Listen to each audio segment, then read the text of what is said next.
Merci de nous suivre sur l'ensemble de nos plateformes et sur la 95.5 FM pour vous informer.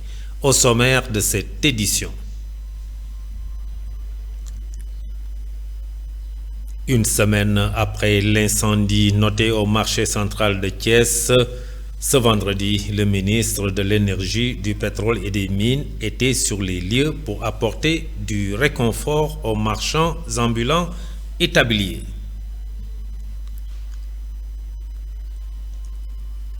Le ministre en charge de l'industrie et du commerce compte redynamiser le Centre international du commerce extérieur du Sénégal. Il a lancé officiellement l'ouverture de la 32e édition de la Foire internationale de Dakar.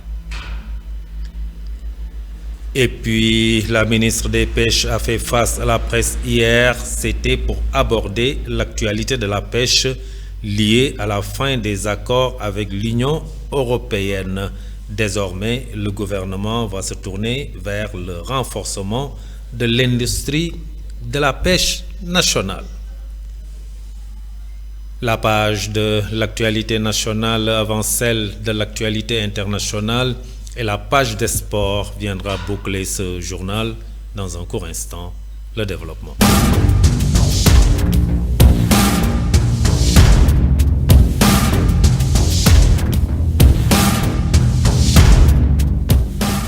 Mesdames, mademoiselles, messieurs, bonsoir et bienvenue dans ce journal.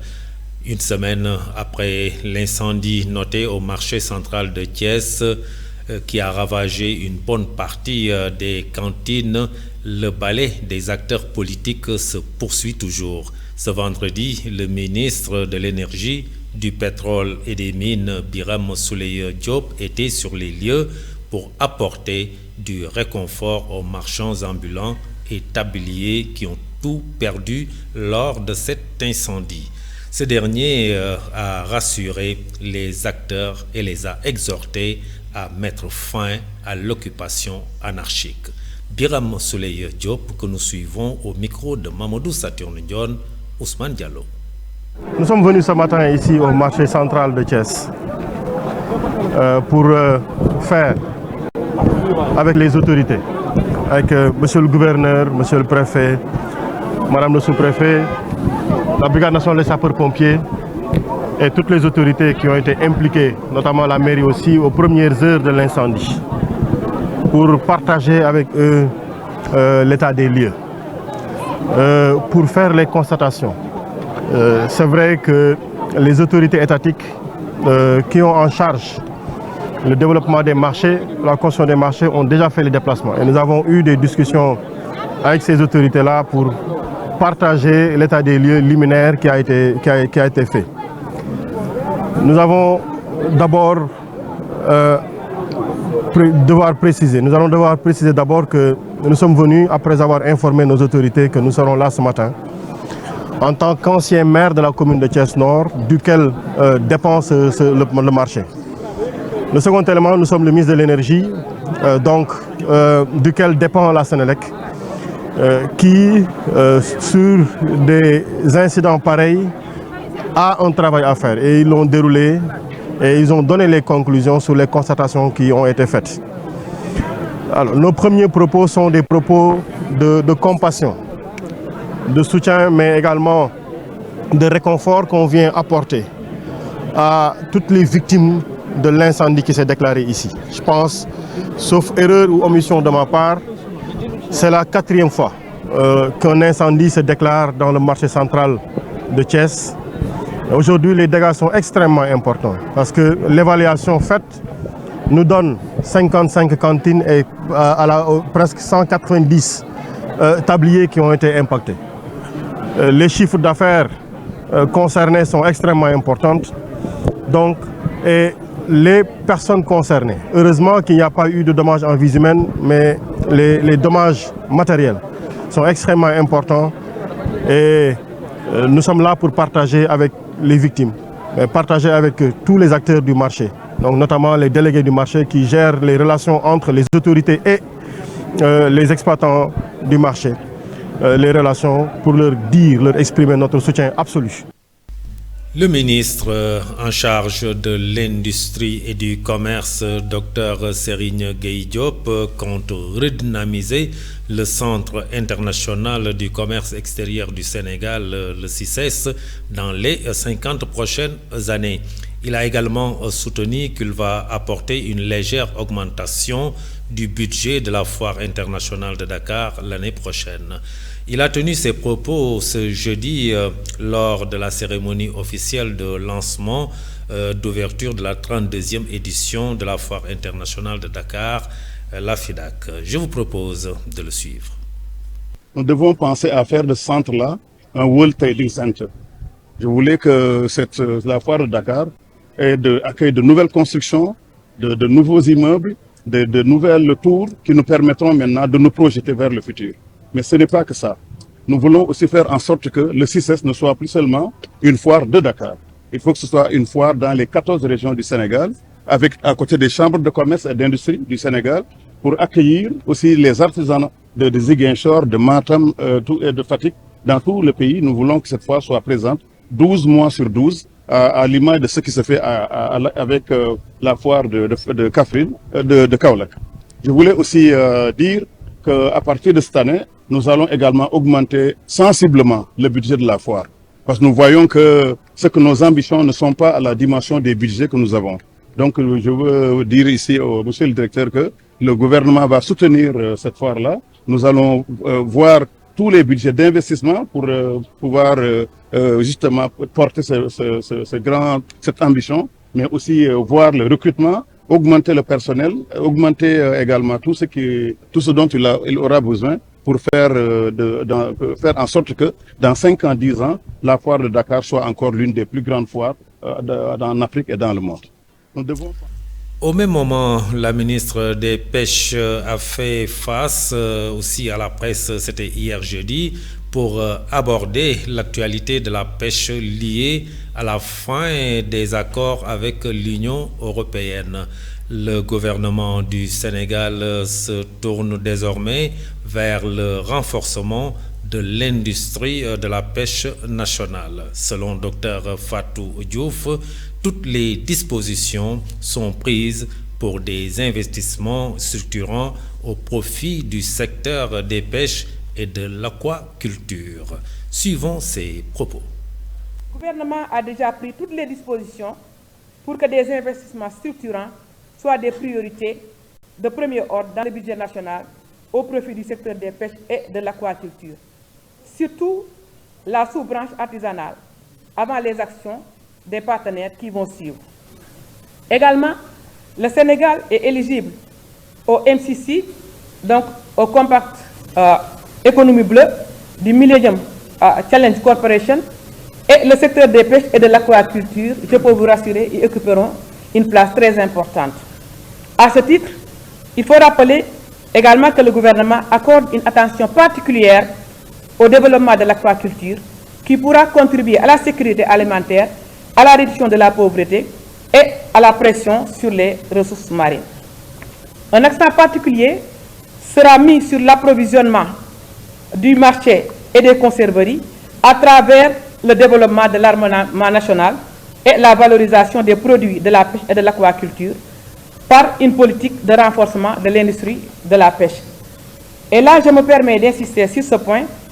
Armement national, qui n'est pas forcément armement d'État, armement national, mais dont l'objectif premier sera l'approvisionnement du marché national et l'approvisionnement des conserveries.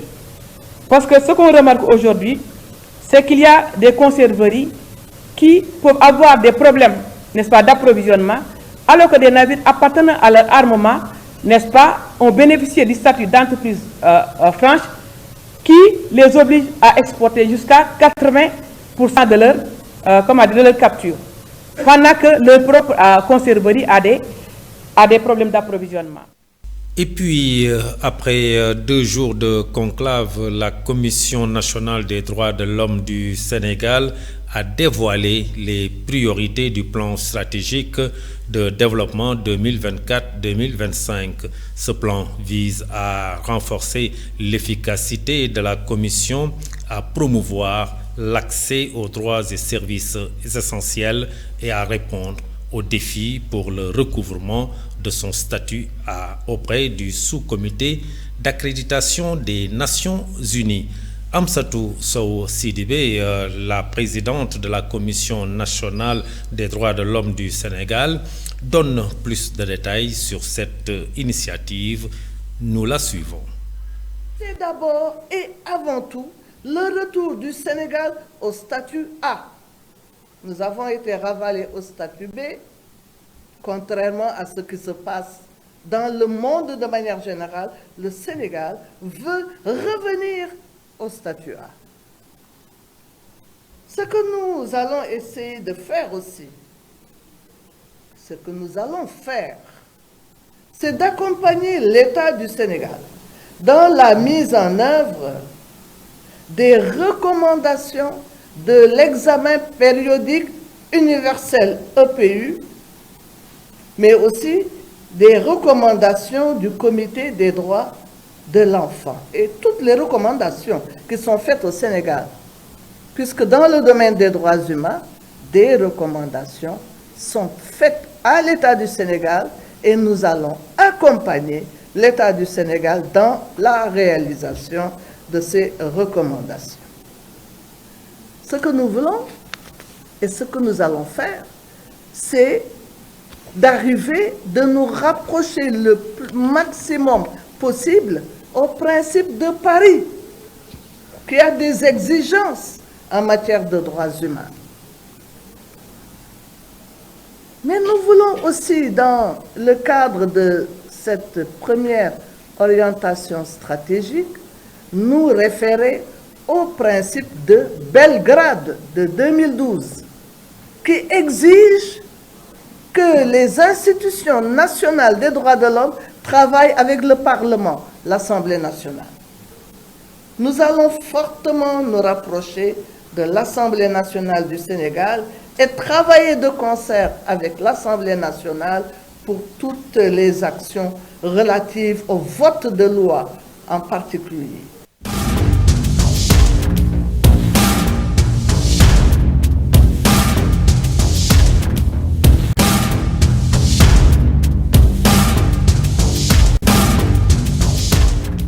Actualité nationale, massacre de Thiaroye. Emmanuel Macron reconnaît pour la première fois le terme de massacre dans une lettre adressée à Bassirou Diomaye Faye. Et puis, ouverture de la prochaine session ordinaire de l'Assemblée nationale, c'est ce lundi 2 décembre. La page, c'est avec Mambiram Sissegaï. L'actualité nationale dans un communiqué en date de jeudi 28 novembre 2024, la présidence annonce l'ouverture de la première session ordinaire de l'Assemblée nationale nouvellement élue. Selon le communiqué, le président de la République a signé le décret du numéro 20-24-32-90 du 28 novembre 2024 fixant au lundi 2 décembre 2024 la date d'ouverture de la première session ordinaire de l'Assemblée nationale nouvellement élue. A noté que le chef de l'État avait laissé entendre le mercredi qu'il comptait convoquer l'Assemblée nationale par décret. Restons toujours avec le président de la République, Bassirou Diomaye Faye, qui a accordé hier jeudi 28 novembre un entretien à la chaîne française France 2. Cet entretien a été consacré au massacre de Thiaroye survenu le 1er décembre 1944, répondant à une question du journaliste français sur la reconnaissance de la responsabilité de la France dans ce drame. Le président Diomaye a fait une révélation importante. Naturellement, nous ne sommes pas dans un exercice d'excuse, mais je dois vous dire que j'ai reçu aujourd'hui une lettre du président Macron dans laquelle il reconnaît que ce fut en effet un massacre. Poursuivant sur cette question, le président a ajouté ce geste consistant à reconnaître que ce fut un massacre doit ouvrir la voie à une manifestation totale de la vérité sur ce douloureux événement de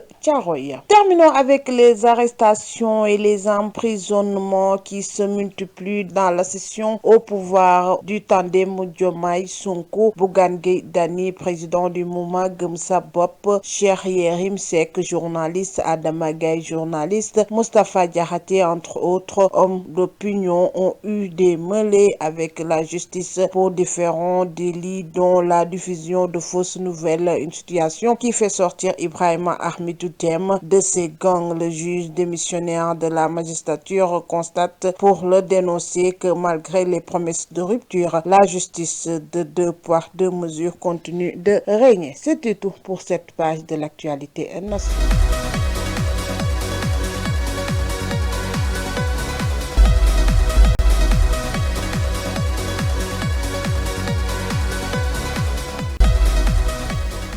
Information internationale au Libéria, l'ex-chef de guerre Prince Johnson est mort et qu'au Tchad, le Tchad rompt l'accord de coopération avec la France en matière de défense. C'est un rapide survol, Mamadou Saturne Ndione. Le Tchad, dernier pays sahélien abrité des forces françaises, met fin aux accords de sécurité et de défense avec la France, a annoncé hier jeudi 28 novembre le ministre tchadien des Affaires étrangères, quelques heures seulement après la visite de son homologue français Jean-Noël Barrot. Le gouvernement de la République du Tchad informe l'opinion nationale et internationale de sa décision de mettre fin à l'accord de coopération en matière de défense signé avec la République française, a déclaré Abderrahmane Koulamala sur la page Facebook du ministère. A rappelé que le Tchad est un maillon clé de la présence militaire française en Afrique, constituant le dernier point d'ancrage de Paris au Sahel après les retraits forcés de ses troupes au Mali, au Burkina Faso et au Niger. Quittons le pays de Toumaï pour le golfe de Guinée. L'ancien chef de guerre libérien Prince Johnson est décédé hier, jeudi 28 novembre 2024, à l'âge de 72 ans. Le Sénat, dont il était membre de son parti, le Mouvement pour la démocratie et la reconstruction, confirme qu'il a rendu l'âme à l'hôpital Hope for Women de Paynesville, en banlieue de Monrovia. Pour l'instant, les causes de sa mort soudaine restent inconnues. C'est une figure très controversée de l'histoire du Libéria qui vient de s'éteindre. Prince Yormi Johnson est en effet surtout connu pour son rôle majeur dans la première guerre civile qui éclate en 1989. À l'époque, le chef de guerre soutient la rébellion menée par Charles Taylor de 1997 à 2003, futur président du Libéria. C'est en 1990 que se forge la réputation d'ultra-violence de Prince Johnson. Avec ses hommes, il capture le président de l'époque, Samuel Doe, le torturant sous l'objectif des caméras. Bouclons rapide survol de l'actualité internationale au Moyen-Orient où les combats se poursuivent. Les djihadistes et leurs alliés qui mènent une large offensive dans le nord-ouest de la Syrie contre les forces du régime ont coupé hier jeudi 28 novembre une route vitale, a indiqué une ONG qui a fait état de près de 200 morts dans les violences. Parmi les victimes figurent au moins 19 civils tués jeudi dans des frappes de l'aviation russe alliée du régime syrien. Selon l'Observatoire syrien des droits de l'homme, il s'agit des plus violents affrontements depuis 2020 dans le nord-ouest de la Syrie où la province d'Alep, en grande partie aux mains du régime de Bachar al-Assad, jouxte le dernier grand bastion rebelle et djihadiste d'Idlib. Le ministère de la Défense syrien a dû faire face à une vaste attaque des organisations terroristes dans la région d'Alep.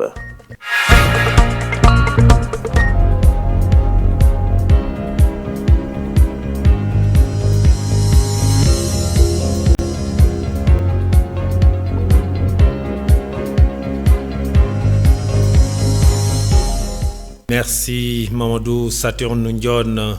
À présent, la page de l'actualité sportive. Dans le cadre de la préparation pour le second tour qualificatif du championnat d'Afrique des Nations, le CHAN 2025, l'équipe nationale locale du Sénégal continue sa préparation au centre de développement technique Jules-François Bocandé à Toubab Dialaw. Ce nouveau stage prévu du 2 au 5 décembre 2024 réunira 25 joueurs s'inscrits dans la continuité du précédent stage achevé le 28 novembre dernier. Parmi les faits marquants, on note les retours de Cheikh Sarr, latéral droit de Teungueth FC, et de Serigne Fallou Diouf, défenseur central de Génération Foot, tout juste revenu d'Italie. Le sélectionneur Souleymane Diallo a également convoqué Alassane Sy, milieu de terrain de Génération Foot, pour renforcer la défense. L'équipe sénégalaise préparera la double confrontation décisive face au Libéria, prévue les 22 et 29 décembre 2024. La FIFA a publié ce jeudi son classement mondial des nations de football basé sur les résultats de la trêve internationale de novembre. Le Sénégal progresse et atteint la 17e place mondiale après ses victoires contre le Burkina Faso et le Burundi, s'assurant ainsi la tête de son groupe pour les éliminatoires de la Coupe d'Afrique des Nations 2025. L'équipe de Walid Regragui conserve cependant la première place sur le continent africain devant le Sénégal, l'Égypte, le Nigeria et l'Algérie. Le top 10 africain est complété par la Côte d'Ivoire, la Tunisie, le Cameroun, le Mali et la République démocratique du Congo. On parle de handball. L'équipe nationale féminine a enregistré une deuxième victoire après celle acquise à la première journée contre le Kenya, 39-9. Ce jeudi à Kinshasa, elle bat celle du Cap-Vert 37-22, un match comptant pour la deuxième journée du championnat d'Afrique des Nations